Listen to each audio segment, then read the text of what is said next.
अभी जो तुर्की में हाल ही में बहुत शदीद ज़लज़ला आया, तो उसमें एक अजीब वाक़या दुनिया ने देखा। एक शख्स एक तहरीर लिखता है, इंटरव्यू देता है।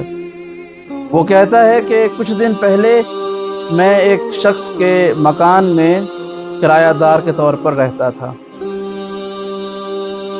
उस शख्स ने कहा कि किराया बढ़ाना है, महंगाई बढ़ गई है, किराया बढ़ाओ। तो मैंने कहा कि मेरे पास इतनी आमदनी नहीं है कि मैं किराया बढ़ा सकूं, कुछ दिन इंतज़ार कर लो, कुछ महीने के बाद बढ़ा लेना।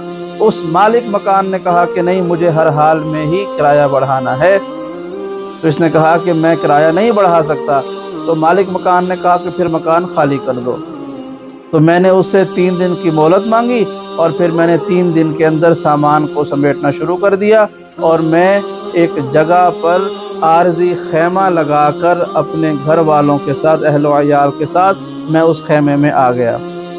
3 दिन के बाद जब ज़लज़ला आया तो वो जो मालिक मकान जिसने मुझे घर से निकाला था, आज मेरे साथ मेरे खैमे में बैठा हुआ है। कल उसने मुझे अपने घर से निकाल दिया था और आज वो मेरे साथ मेरे खैमे में उस ज़मीन पर बैठा हुआ है जो उसके निकालने की वजह से मैंने आबाद की थी। तो याद रखिएगा, इतनी सी देर लगती है बस। फलक पे रहने वाले ज़मीन बोस कैसे होते हैं, इतनी सी देर लगती है।